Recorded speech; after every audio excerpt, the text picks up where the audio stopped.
WWE 2K23's final DLC is coming. We're going to talk about all the DLC that you're going to get, plus we're going to talk a little bit about what we could see potentially in this upcoming patch to go along with it. Now, to kick things off with the DLC itself, you're going to get 5 superstars in this pack, and the DLC is scheduled to launch on August 16th. In the pack, we're going to be getting Eve Torres, your former Divas champion. We're going to get Wade Barrett, Damon Kemp, Andre Chase of Chase U, and we're looking at Nathan Frazier to round things out. Now, first of all, comment below your thoughts overall about the pack in general. Does it hit home for you? Are you excited for it? How would you rank this amongst all the other DLCs that we got?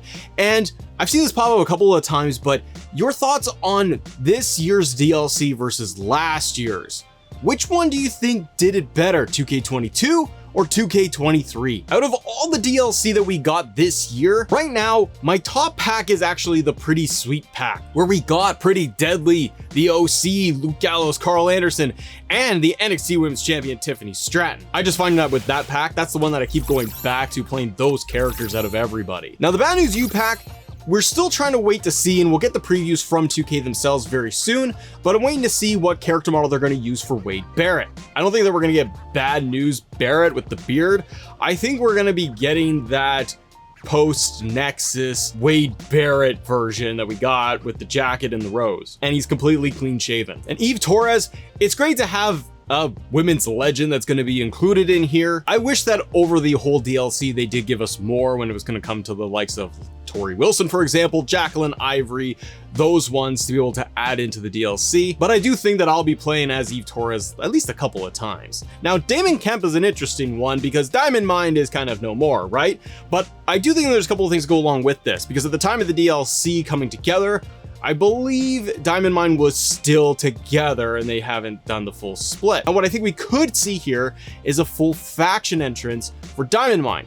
We don't have Roddy Strong, but we're going to be able to have the Creed brothers, Ivy Nile, and Damon Kemp. I think they got to give us something here when it comes to either a full faction entrance or a trios entrance, something with Damon Kemp. Otherwise, I think he's just going to be lost in the shuffle. Andre Chase is a great addition as well, but I can't help but feel a little shortchanged when we're not going to get the rest of Chase U. Obviously, I think this is something that if those wrestlers are going to be in WWE, in NXT by this time next year, then they could either be DLC or they're just going to be added into the base game along with Andre Chase. Because remember, every single year that we do get the DLC, unless those wrestlers are no longer with WWE or Legends don't re-sign their contracts, they are going to be added into the base game. Nathan Frazier is one that I'm excited to play as, to see what his moveset is. I think he's going to be a lot of fun. And again, it's more NXT wrestlers. I do feel with the DLC overall that they have delivered that it's lacking on the Legends side. I'd like to see more of that. It's very NXT heavy, which is okay,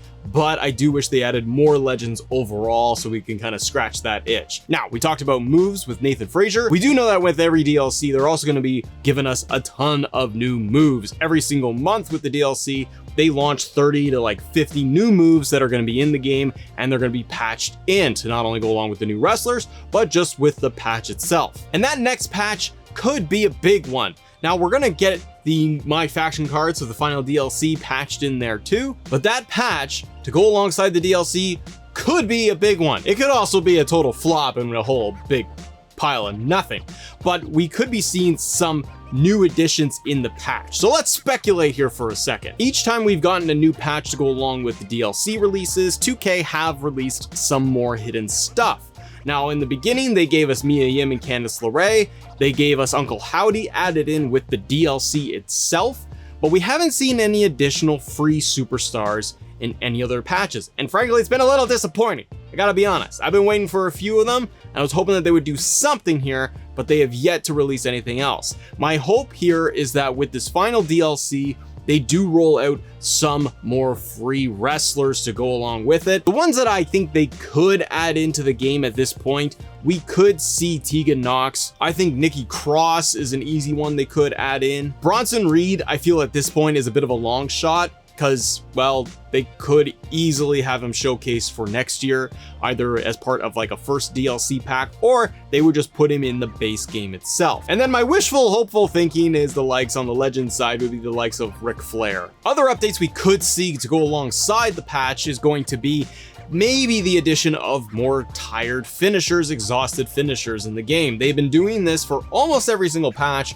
since the release, and it's been a nice welcome addition. I just wish that they would do the crawl pin animation that we've had in previous years. Hopefully that is something that they are going to add in next year, but we'll have to wait and see. But I can definitely see them adding that in, probably more polish and updates to character models, which they have seemingly done across every single patch. It would also be really good if they fix some things like double title matches going into universe mode, fixing up the auto select for managers as well as your faction and your teams, because having to select it manually is a little tedious. I know online is huge for so many people, and I gotta be honest, I think at this point we're probably looking at just more stability fixes along the way for that, my GM, and universe mode. And over the course of several patches that we've had, we actually saw the inclusion of Shawn Michaels' 97 template added in, which gives us D-Generation X music in the game. Now, what I think they could do in this final patch here is they could add in Triple H 97 and give us the full DX finally, with the motion and all of it and the music. It would be wild if they actually did it, but since they added in HBK, there is the possibility, and it's got me hopeful that we'll see Triple H added in too, and then hopefully they can fix the tag team entrance. Just wild hope here is they would add in Evolution's theme in Titantron as well. I don't think that would happen, but that's what got me hopeful. It's got me wishing real hard at the end of the day.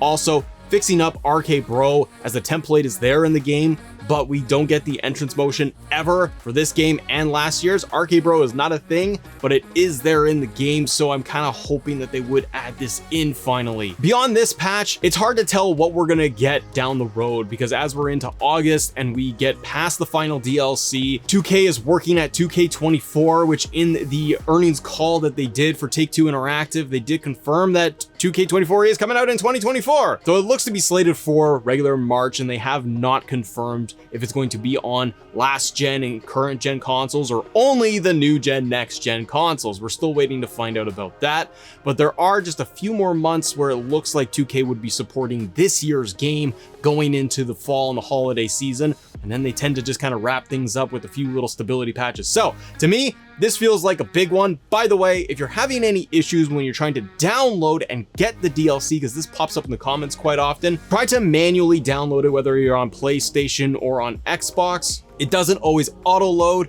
Go into the game store itself and then access the DLC from there when it comes out. Usually by 11 to 1 p.m. Eastern time is when DLC typically drops. And for more WWE 2K23 coverage, click right here. We got more content coming at you. I'll see you on the next one. Hit a like on this video. Have a good day, everybody. See ya. Bye.